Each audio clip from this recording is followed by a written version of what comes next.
Halo semuanya, setelah ditunggu-tunggu dari sehabis lebaran, akhirnya film dari rumah produksi A24 rilis, yaitu Civil War. Film ini yang paling bikin menarik perhatian, yaitu posternya. Ini yang ngebuat gue juga jadi tertarik nonton ini film. Nggak perlu ada poster yang nunjukin muka pemainnya, cukup patung gagang Liberty sama tentara nangkring di situ.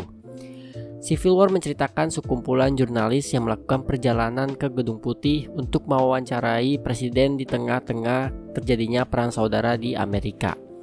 Sesuai dengan plotnya, jadi sepanjang cerita memang film ini menyajikan apa saja halangan yang akan dihadapi dari jurnalis-jurnalis ini. Ya bayangin, meskipun mereka dilindungi pers undang-undang, bukan berarti nyawanya 100% aman.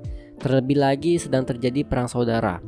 Gambaran besar perang saudara di film ini memang hanya di awal film, maksudnya gambaran kericuan yang besar ya.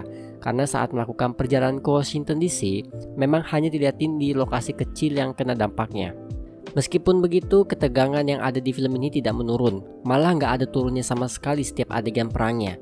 Hanya dengan bermain di daerah lokal saja, hampir sepanjang film tetap bisa mempertahankan ketegangan yang ada, tanpa ada iringan musik kecuali dalam beberapa adegan ya. Nah justru saat gak ada musik dan membiarkan suasana yang bermain, itu momen yang bener-bener tegang banget.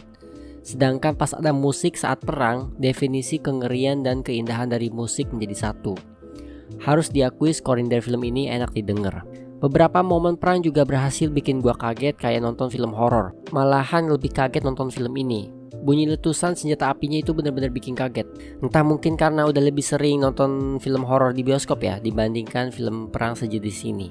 Nah sayangnya penyebab terjadinya perang saudara ini tidak dijelaskan secara detail, karena ya memang fokusnya juga lebih ke jurnalis. Cuman rasa kengerian yang terjadi saat para jurnalis ini bekerja memang dirasakan, meskipun ya lebih ke jurnalis foto. Ya soalnya jurnalis itu kan banyak jenisnya. Ada yang foto, ada yang biasa kita lihat di TV lakuin siaran live. Cuman yang itu sih sebenarnya ada, meskipun lagi-lagi itu munculnya di akhir doang.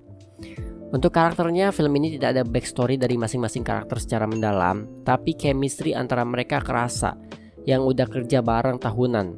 Bagaimana mereka menghadapi suatu masalah dan nanya ke teman-temannya, ini aman gak atau menurut lu gimana kalau gini-gini. Mungkin hal yang sederhana ya kalau dilihat, tapi ini cukup berdampak. Kirsten Dunst juga baru kelihatan setelah 3 tahunan gak main film. Kalau yang gue lihat ya, malah sebenarnya gue udah gak pernah nonton film-filmnya dia setelah Spider-Man. Jadi terakhir lihat penampilannya dia ya di film Spider-Man Trilogy. Meskipun begitu, penampilan dia tetap the best dan jadi jantung di film ini. Untuk karakter Jesse diperankan Cailee Spaeny, hanya kurang 2 hal dari film ini. Pertama, gak ada kejelasan spesifik dia berasal dari pers mana, hanya jurnalis foto amatir. Apalagi aneh, dia ini sendirian gak ada timnya.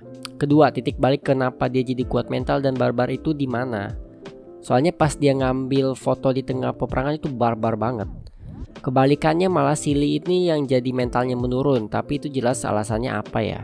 Terakhir untuk endingnya ya rada spoiler ya gue ingetin. Ini filmnya endingnya bener-bener bikin rada shock.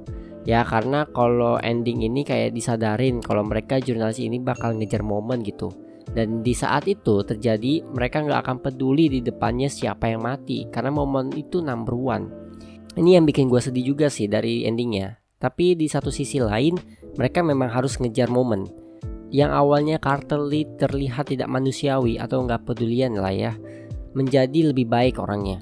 Nah kalau Jesse ya kalian nonton aja sendiri. Overall ini film wajib ditonton di bioskop karena suaranya memang cocok ditonton di bioskop. Sebagai film yang menceritakan perang dari sudut pandang jurnalis, sangat-sangat rekomendasi untuk ditonton. So itu saja review dari gue. Terima kasih bagi yang sudah menonton, like, comment, dan subscribe. Gue Rakis, signing out.